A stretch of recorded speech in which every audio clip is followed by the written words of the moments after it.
चलो भाई स्टार्ट करते हैं। तो yesterday we have started with the standing waves.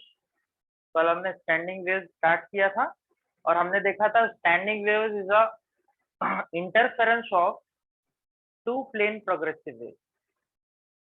Standing wave दो प्लेन प्रोग्रेसिव वेव का इंटरफेरेंस होता है, संगम होता है, राइट। कैसी interference wave? They might be of longitudinal, they might be of both transverse, right? What are the conditions? Both plane progressive waves should travel along a straight line in opposite direction. In which direction? In opposite direction. These two waves should have same frequency, same wavelength, almost same amplitude. The resultant waveform is called as standing waves or stationary waves. Standing और stationery नाम क्यों दिया था भाई? क्योंकि ये wave वहीं के वहीं घूमती है। मान लो अगर हमने इसको स्ट्रिंग में प्रोड्यूस किया, इतने स्ट्रिंग में, यहाँ से यहाँ जाएगा, फिर यहाँ से वापस आएगा, फिर जाएगा, फिर वापस आएगा। जो गिटार वाला तार होता है, वायर होता है, स्ट्रिंग होता है, वो बेस्ट एग्जाम्पल है इसका। They cannot propagate, they cannot propagate, correct. इसका मतलब इसके अंदर एनर्जी तो होती है, इनफैक्ट डबल एनर्जी होती है, दो वेव है ना, बट ये एनर्जी ट्रांसफर नहीं होती है, ये मोमेंटम ट्रांसफर नहीं होता है, ठीक है, वहीं के वहीं घूमता रहता है, इसीलिए इसको नाम दिया स्टैंडिंग या स्टेशनरी, राइट। तो इसके लुप्स के फॉर्म में बनती है, लुप्स के। और जो लुप्स हमने बने थे उसमें हमने देखा था कि कुछ एम्पलीट्यूड जीरो थे और कुछ के एम्पलीट्यूड मैक्सिमम थे। तो बोला भाई जिनके एम्पलीट्यूड जीरो थे उनका नामकरण कैसे किया था हमने? उनको क्या बोला था? बोलो बोलो बोलो। The particle which has zero amplitude are called as nodes. Nodes. N-O-D-E. Node. और जिनके मैक्सिमम एम्पलीट्यूड थे प्यारे बच्चों, उनको नाम दिया था एंटी नोड्स। क्या नाम दिया था? Anti nodes, right. फिर हमने नोड और इंटर नोड के बारे में थोड़ी और चर्चा की थी कि distance between two consecutive node is λ/2 और distance between two consecutive antinode is also λ/2, and the distance between node and adjacent antinode, nodes and adjacent antinode is λ/4, is λ/4, correct, where lambda is what? Wavelength of the wave. ये जो wavelength होती है ना, एक cycle को मिलके बनते हैं, करेक्ट, बहुत अच्छा। फिर हमने देखा था इसका इक्वेशन क्या आता है। तो इसका इक्वेशन दो वेव से मिलके बना है, तो इसका रिजल्टेंट इक्वेशन आया था y is equals to twice a cos kx sin omega t। बोलो हाँ या ना? twice a cos kx sin omega t। Omega T और cos kx स्प्लिट हो गए, अलग हो गए, ब्रेक हो गए, इसलिए ये वेव कैसी नहीं है? कैसी नहीं है भी? प्रोग्रेसिव नहीं है, ठीक है। अब यार मैंने तुम्हें एक जिसको बोलेगे जनरल वे में समझा दिया कि ये प्लेन प्रोग्रेसिव वेव नहीं है।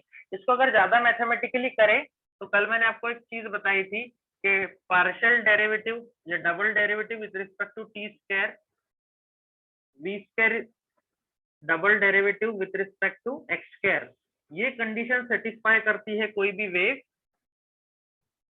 तो वो प्रोग्रेसिव होती है। अब ये देख के बच्चे डर जाते हैं कि सर ये क्या है, स्पेशली नीट स्टूडेंट के सर पार्शियल डेरिवेटिव क्यों विद रिस्पेक्ट टू टी क्यों, इसलिए मैं इसको ज्यादा फोर्स नहीं करता हूँ क्योंकि हमें तो एक ही वेव पढ़नी है ना, और वो भी मैंने आपको बता दी है। तो ये वेव ये कंडीशन सेटिस्फाई नहीं करता है, इसको पढ़ते हैं पार्शियल डेरिवेटिव। पार्शियल मतलब जब दो वेरिएबल होते हैं तो उसमें से एक को कांस्टेंट अज्यूम करने का, एक का डेरिवेटिव लेने का, ठीक है। सो हमारी स्टैंडिंग वेव का ये जो पार्ट था इसको बोलते हैं एम्पलीट्यूड ऑफ द वेव। क्या बोलते हैं भाई? एम्पलीट्यूड, तो देखो एम्पलीट्यूड भी वेरिएबल पे डिपेंड है, एक्स पे डिपेंड है, मतलब amplitude is not constant for all the particles, right. Maximum amplitude कितना होगा, ट्वाइस ए होगा, और मिनिमम एम्पलीट्यूड 0 होगा। उनको हम नोड्स और एंटी नोड्स नाम देते हैं। चलो भाई, और क्या पढ़ा था तुमने कैरेक्टरिस्टिक वेव के बारे में, और क्या पढ़ा था?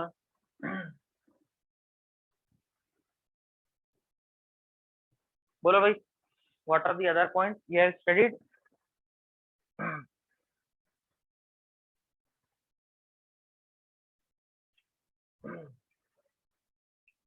ये वेव ट्रेवल नहीं करता है, ये वेव एनर्जी ट्रांसफर नहीं करता है, ये वेव के पास एनर्जी होती है, राइट, ये एनर्जी, ये मोमेंटम ट्रांसफर नहीं करता है, राइट, ये सारी बातें, और ये लूप के फॉर्म में बनता है, लूप के फॉर्म में, लूप, क्लोज लूप, करेक्ट। तो चलो आज हम इसका फॉर्मेशन देखने वाले हैं, आज हम इसका क्या देखने वाले हैं, फॉर्मेशन। तो हमें हमारे सिलेबस के अकॉर्डिंग 3 जगह पे फॉर्म करना है स्टैंडिंग वेव्स को। तो पहले हम देखेंगे स्टैंडिंग वेव्स इन स्ट्रिंग। तो ये स्ट्रिंग में जो वेव बनेगी, 2 वेव बनानी पड़ेगी ना, उनका टाइप क्या रहेगा बोलो, लॉन्जिट्यूडनल या ट्रांसफर? सभी जानते हैं स्ट्रिंग में बनने वाली जो वेव होती है वो ट्रांसवर्स नेचर की होती है। कैसे नेचर की होती है? In the form of crest and trough, crest and trough, right. बहुत अच्छी, बहुत अच्छी। Standing wave in straight string, इसका फॉर्मेशन भी करना है, इसके अलग अलग मोड्स भी स्टडी करने हैं, मोड, MODES। मुझे मोड क्या होते हैं मैं धीरे धीरे हौले हौले बताता हूँ, पहले समझो बात को। स्ट्रिंग लेना है, स्ट्रिंग लेना है और उसको खींच के प्लग कर देना है। ये स्ट्रिंग लिया है मैंने L लेंथ का, ठीक है, हमने माना इसकी लेंथ कितनी है, L है, राइट, और मैंने इसको खींच दिया है, टेंशन प्रोड्यूस कर दिया, टेंशन, टेंशन। अब ध्यान से सुनना, अब ध्यान से सुनना। अब इस रस्सी में मुझे वेव बनानी है, तो कितनी वेव बनानी है ये डिपेंड करता है मैं उसको कहां से पकड़ के हिलाऊंगा। I'll repeat myself. The number of nodes and antinodes or loops depend on the position of plucking. Plucking बोलते हैं उसको, जहां पकड़ के हम हिलाते हैं ना ऐसे, उसको बोलते हैं प्लकिंग।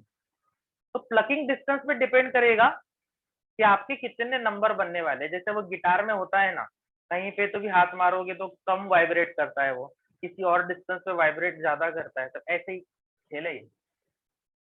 जब हम उसको एंड से पकड़ के घुमाएंगे, एंड से पकड़ के ऐसे वाइब्रेट करेंगे, इमेजिन करो रस्सी को मैं ऐसा बहुत बड़ा सा ऐसा वाइब्रेट दे रहा हूँ, तो वो ऐसे जाएगी, बहुत दूर तक जाएगी। तो जब हम एंड पे प्लग करेंगे तो क्रेस्ट ऐसे जाएगा, राइट, और रिजिड सपोर्ट है नहीं, तो ट्रफ वापस आएगा। देखो भाई बात समझ आ रही है, क्रेस्ट ऐसे गया, ट्रफ ऐसे वापस आया। कब? जब हमने एंड पे पकड़ के घुमाया ऐसे, बहुत लंबी उसको पल्स दी हमने, पल्स बोलते हैं उसको, ऐसे, right. So how many loops are formed? How many loops are formed? Only one loop. Only one loop. How many antinodes are formed? Antinode तुम जानते हो कहाँ बनते हैं, ओपन एंड पे, और नोड कहाँ बनते हैं, क्लोज एंड पे, राइट। बहुत अच्छे। Distance between two consecutive node को क्या बोला जाता है बोलो, λ/2। क्या बोला जाता है भाई, λ/2। इसका मतलब मेरी जो लेंथ ऑफ द स्ट्रिंग थी वो λ/2 पार्ट में डिवाइड हो गई, बोल सकते हैं ऐसे, λ/2 पार्ट में डिवाइड हो गई, ठीक है। यहाँ से लैम्डा का वैल्यू आ जाएगा ट्वाइस एल, दिख रहा है ना, लैम्डा का वैल्यू आ जाएगा ट्वाइस एल, क्रॉस मल्टीप्लाई करके, ठीक है भाई। सो मैं यहाँ लिख देता हूँ, क्या क्या लिखना है, number of loops is equal to only one.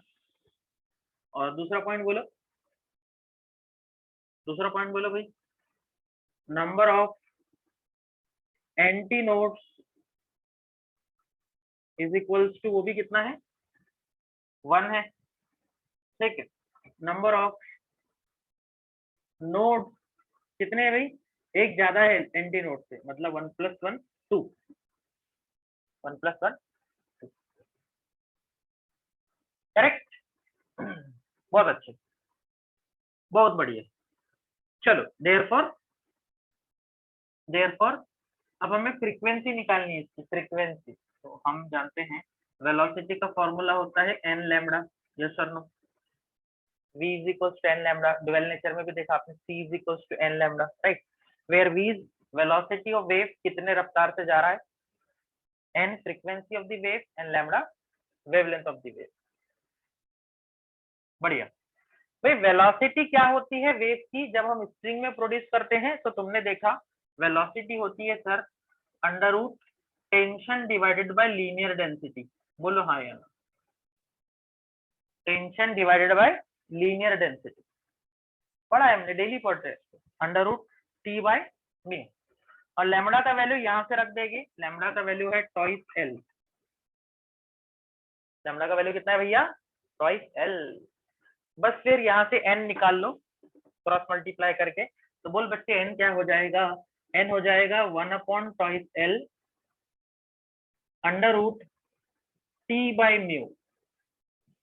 क्या हो जाएगा, पढ़ो, 1/2 L under root tension divided by linear density. किस चीज का फॉर्मूला है ये, फ्रीक्वेंसी का। किस चीज का फॉर्मूला भाई, फ्रीक्वेंसी। फ्रीक्वेंसी समझते हो ना, नंबर ऑफ लूप्स या वेव्स फॉर्म इन 1 सेकेंड। तो 1 सेकेंड में कितनी वेव फॉर्म होगी वो इन बातों पे डिपेंड करता है।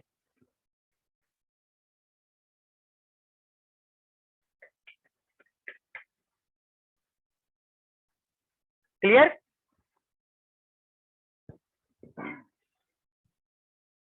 एनी डाउट है, देख लो, यहां से प्लग किया उसको, क्रैश गया, ट्रफ वापस आया, एक लूप फॉर्म हुआ, एक एंटी नोड फॉर्म हुआ, 2 नोड फॉर्म हुए, जो फिगर में दिख रहा है वही बोल रहा हूं मैं। लेंथ जो है वो λ/2 में डिवाइड हो गई, डिस्टेंस बिटवीन 2 नोड्स। फिर हमें फ्रीक्वेंसी चाहिए थी, तो हमने velocity equal to n lambda लगाया। v का वैल्यू ट्रांसवर्स वे में ये होता है t बाई म्यू, और लैम्बडा का वैल्यू ट्वाइस एल यहाँ से रखा, क्रॉस मल्टीप्लाई किया। किसी को कोई दिक्कत भैया, चलो बहुत अच्छा। अब ये तो भैया पहली पॉसिबिलिटी थी जो आपको दिखाई दे रही है, ध्यान से देखो, ये पहली पॉसिबिलिटी थी। पॉसिबिलिटी क्या है सर, समझाता हूँ।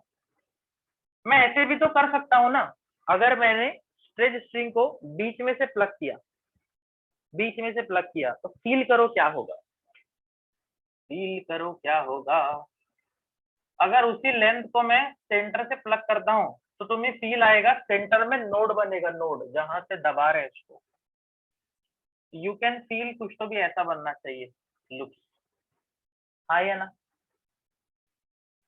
हाँ या ना, राइट। तो बोलो भैया, कितने नोड कितने एंटी नोड, कितने नोड कितने एंटी नोड, सेंटर से प्लग किया उसको ऐसे, तो क्लियरली दिखाई दे रहा है सर, 2 एंटी नोड बन रहे हैं और 3 नोड बन रहे हैं, राइट।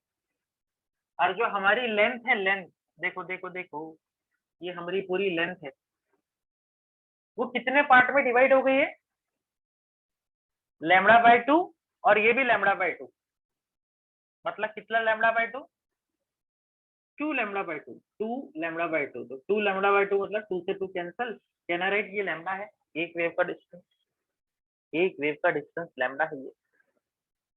बात आ रही है भैया समझ में, बहुत अच्छे, बहुत अच्छे। तो बोलो भाई, नंबर ऑफ लूप्स कितने, 2, नंबर ऑफ एंटी नोड्स कितने, 2, नंबर ऑफ नोड्स कितने, 3, तो बार बार लिखने की जरूरत नहीं, लॉजिक समझ गया। क्या लॉजिक है? जितने लूप बनेंगे उतने एंटी नोड बनेंगे और उससे एक ज्यादा नोड बनेगा। क्या आपको समझ आए? क्या ये बात सबको समझ आई? 1 1 2, अगले इसमें आएगा 2 2 3, नेक्स्ट इसमें आएगा 3 3 4 4 4 5, ऐसा खेल चलता रहेगा। बहुत बढ़िया। मैं डायरेक्ट फॉर्मूला लगाता हूँ फ्रीक्वेंसी का। बोलो भाई, v is equals to n lambda. v का फॉर्मूला है under root tension by linear density. n पता करना है और लैम्डा की वैल्यू है l। दिख रही है ना, लैम्डा या l के बराबर है। डू द क्रॉस मल्टीप्लीकेशन, तो ये वैल्यू आ जाएगी 1/l under root t by mu, under root t by mu. जरा पहला फॉर्मूला देखो और दूसरा फॉर्मूला देखो, बताओ फ्रीक्वेंसी इंक्रीज हुई या डिक्रीज हुई है? फ्रीक्वेंसी इंक्रीजेस और डिक्रीजेस?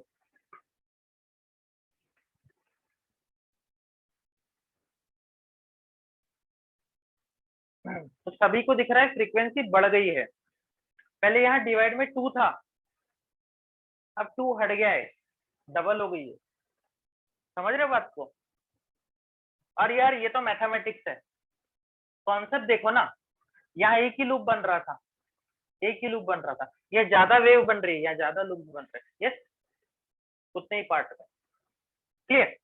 अब देखो यार, मुझे ठीक नहीं लग रहा है, इसमें 2 है और इसमें 2 नहीं है, तो मैं इसको कंपेयर करने के लिए क्या करता हूँ, क्या करता हूँ, ये देखो 2 का एडजस्टमेंट कर देता हूँ। 2 से मल्टीप्लाई, 2 से डिवाइड, 2 से मल्टीप्लाई, 2 से डिवाइड कर सकते हैं ना ऐसे?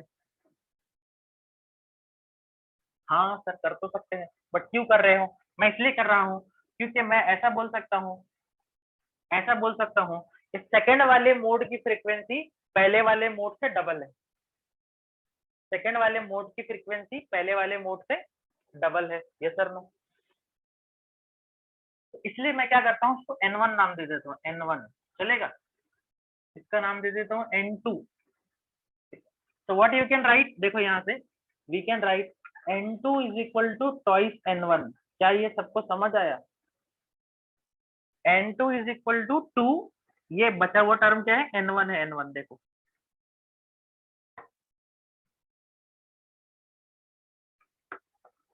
बोलो भाई, हैव वी गॉट दिस?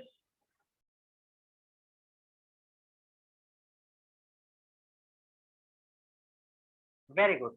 चलो, तो तुम्हें एक बात क्लियर दिखाई दे रही है, एक लूप फॉर्म होता है तो एक एंटी नोड, दो नोड। दो लूप फॉर्म होते हैं तो दो एंटी नोड, दो तीन नोड। अब सोचो, जब तीन लूप फॉर्म हो गए तो क्या होगा? तीन नोड, सॉरी, तीन एंटी नोड, तीन लूप और चार नोड फॉर्म। क्लियर है? चलो अब मैं जनरलाइज करने जा रहा हूं उसको। जनरलाइज, जब हम एक ही मोड बनाते हैं, एक ही लूप बोलते हैं, तो ऑफकोर्स उसको नाम बोला जाता है first mode. First mode of vibration. क्या बोलते हैं?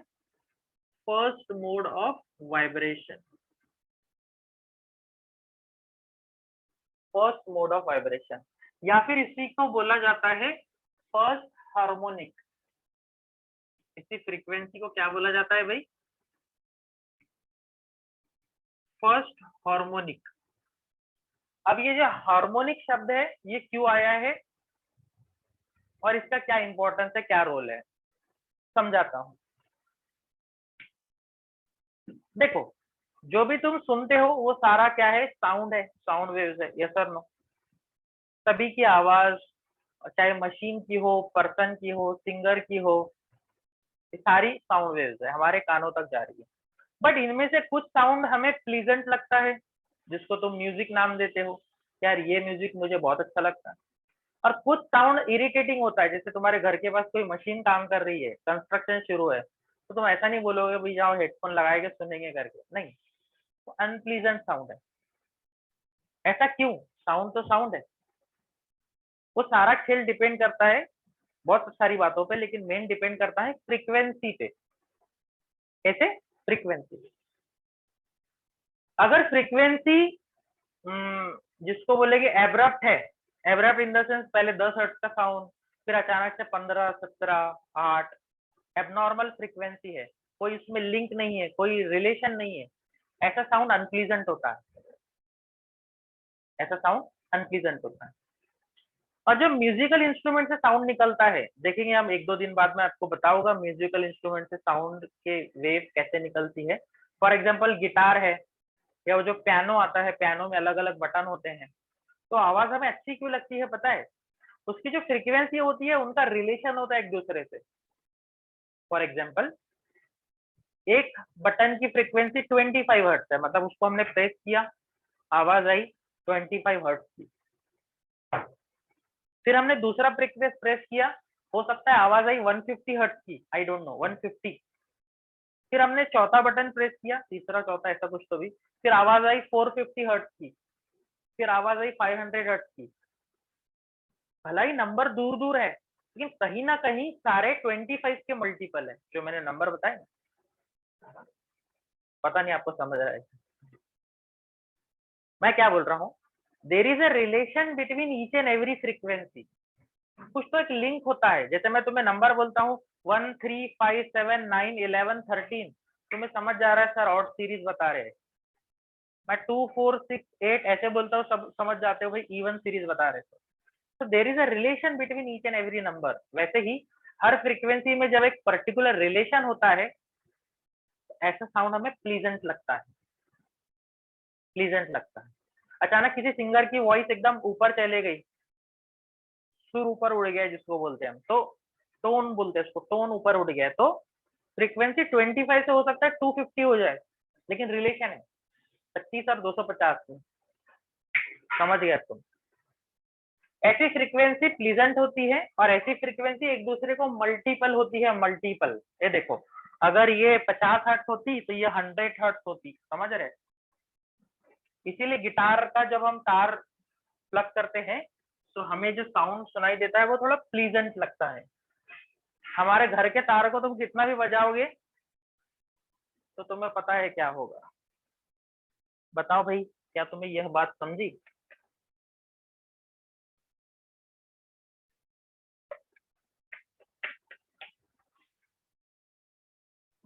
हाँ, तो मैं यही बता रहा था कि जो म्यूजिकल इंस्ट्रूमेंट से फ्रीक्वेंसीज निकलती है इनको हार्मोनिक्स बोला जाता है, हार्मोनिक्स।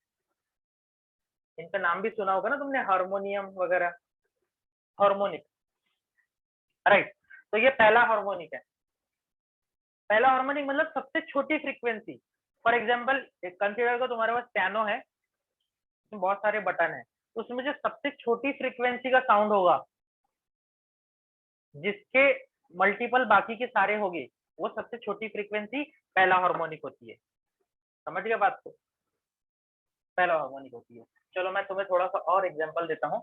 मान लो मेरे पास सबसे छोटी फ्रीक्वेंसी बटन की 25 हर्ट्ज है, 25 हर्ट्ज है अभी।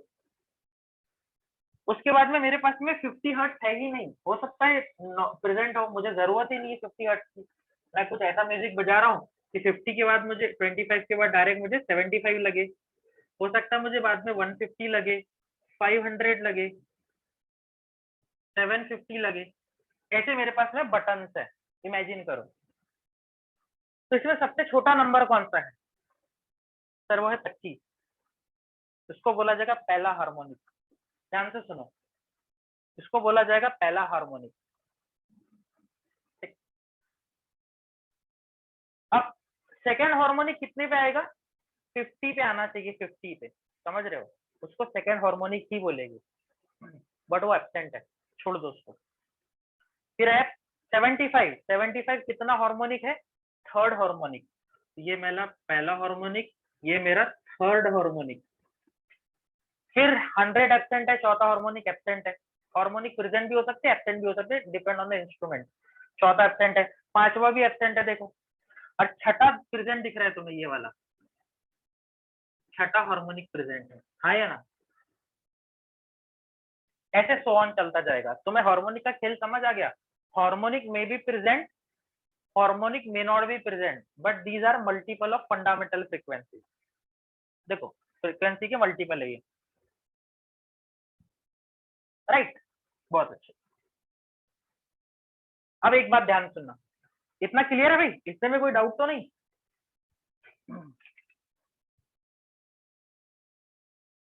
थोड़ी सी म्यूजिकल की भाषा है, ध्यान से सुनना भी, कोई डाउट नहीं इसमें, बहुत अच्छा। अब देखो 25 को छोड़ दो, फंडामेंटल को छोड़ दो, तो जो पहली फ्रीक्वेंसी प्रेजेंट है, ध्यान से सुनना, फंडामेंटल को छोड़कर जो पहली फ्रीक्वेंसी प्रेजेंट है, प्रेजेंट, उसको बोला जाता है ओवरटोन। उसको क्या बोला जाता है? ओवरटोन। तो देखो 25 को छोड़कर ये पहला प्रेजेंट है, तो इसको बोला जाएगा पहला ओवरटोन। क्या बोला जाएगा भाई? First overtone. आ रही बात समझ? ओवरटोन मतलब वो वाली फ्रीक्वेंसी जो प्रेजेंट होती है, जो एब्सेंट है उनको भूल जाओ, उनको नंबर नहीं देना है। जैसे 75 को पहला नंबर दिया, 150 को मैं दूसरा नंबर दूंगा, देखो this is my second overtone, 500 is my third overtone, 750 my fourth overtone. आ रही बात समझ गए बात को? ठीक है, तो फंडामेंटल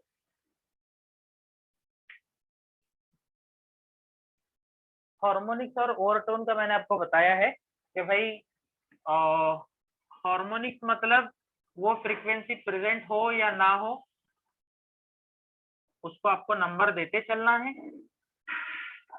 और ओवरटोन मतलब वो वाली फ्रीक्वेंसीज जो प्रेजेंट है, उनको हम ओवरटोन नाम देंगे। ठीक है, चलो मैं आगे और बताऊंगा इसमें डिटेल में, मैं इसमें और डिटेल में बताऊंगा।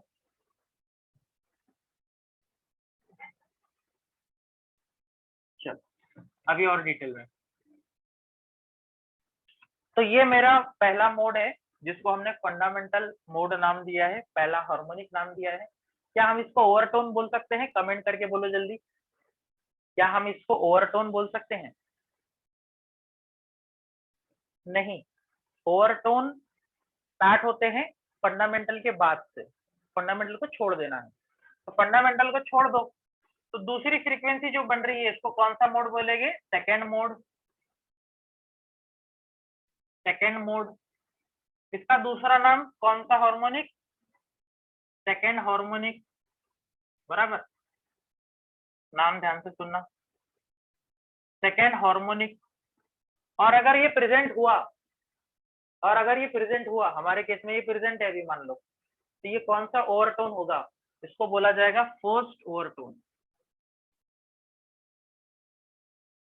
क्या बोला जाएगा प्यारे बच्चों? First overtone. I hope you are clear with the naming convention है।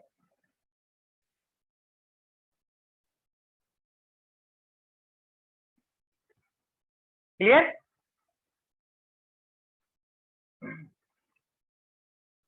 ठीक है भाई, तो इतना कॉपी कर लो,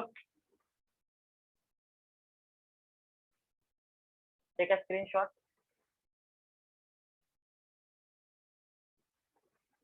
टेक अ स्क्रीनशॉट।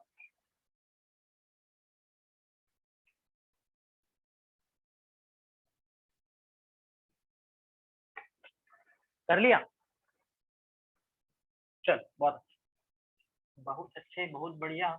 अब मैं आपको क्या पूछता हूँ, देखो मेरा सवाल ये है कि क्वेश्चन जब आएगा तुम्हें, तो तुम्हें हो सकता है बहुत बड़े नंबर का ओवरटोन और हार्मोनिक पूछे, बोलेगा बताओ 18वें नंबर का ओवरटोन कहाँ आएगा। तुम 18 लूप थोड़ी ना ड्रॉ करते बैठोगे, तुम्हें तो कुछ तो लॉजिक लगाना पड़ेगा, तुम्हें तो कुछ तो शॉर्टकट लगाना पड़ेगा। तो देखो अब हम कुछ शॉर्टकट बनाएंगे,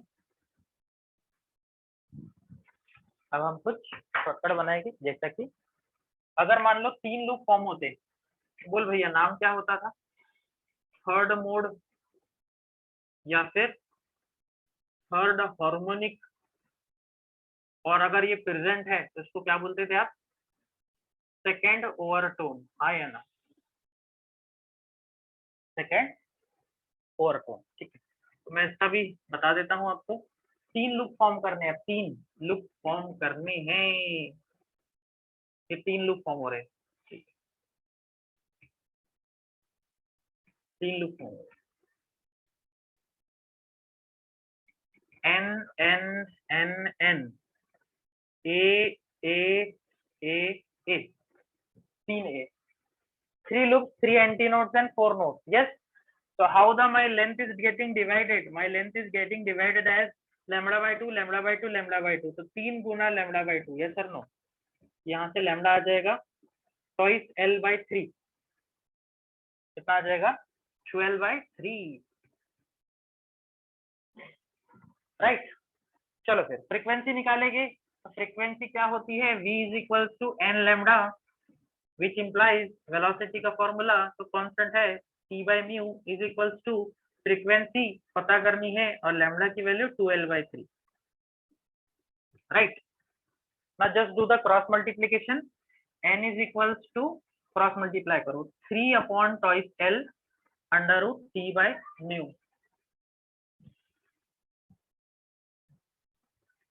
ये मुझे डिराइव करने की जरूरत नहीं थी, बट मैं तुम्हें फील दिलाना चाहता था ये कैसे आता है. अदरवाइज मुझे लॉजिक पता चल गया था. पहले वाले में 1 अपॉन टॉइस एल आया था, सेकंड वाले में 2 अपॉन टॉइस एल आया था. ऑब्वियस बात है थर्ड वाले में 3 अपॉन टॉइस एल ही आना चाहिए. हाँ ये ना, इसको n3 नाम दे देते हैं तो हमें दिखाई दे रहा है n3 जो है वो 3 गुना है पहली के, और पहली वाली को n बोलते हैं जनरली.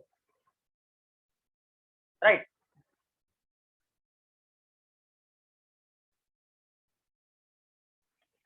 समझ आया भाई. Second frequency is double, third frequency 3 times. बोलो फोर्थ फ्रीक्वेंसी क्या होगी? 4 times and so on and so on. समझ आ गया? बहुत अच्छे, बहुत बढ़िया. अब जरा नामांकन पे ध्यान दो. तीसरा हार्मोनिक कितने ओवरटोन पे आया है? सेकंड ओवरटोन पे. चौथा हार्मोनिक कहाँ पे आएगा? थर्ड ओवरटोन पे. तो बताओ n नंबर का ओवरटोन कहाँ पे आएगा? इन जनरल, मैं दिन भर थोड़ी ना खेलते बैठूंगा. इन जनरल बोल फ्रीक्वेंसी का फॉर्मूला क्या लगेगा? फ्रीक्वेंसी ऑफ p नंबर का हार्मोनिक. p मतलब कोई भी एक नंबर हो सकता है, 17 18 15 कुछ भी. कहना राइट.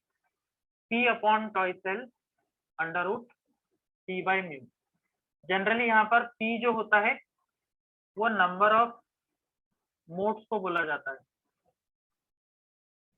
नंबर ऑफ मोड्स, कितने लूप फॉर्म हो रहे हैं, नंबर ऑफ लूप जिसको बोलेगा. नंबर ऑफ लूप्स लिख दो. राइट. और in general frequency of overtone ऐसे लिखता हूं मैं, frequency of nth overtone. n कुछ भी नंबर हो सकता है. nth ओवरटोन किसके बराबर होगी बोलो? जैसे 20वें नंबर का ओवरटोन 21वें नंबर के हार्मोनिक पे आ रहा है ना, देखो एक ज्यादा है ये, तो कहना right is equal to frequency of n plus 1th harmonic. Harmonic. देखो भैया यह खेल समझ आया, यह खेल समझ आया क्या?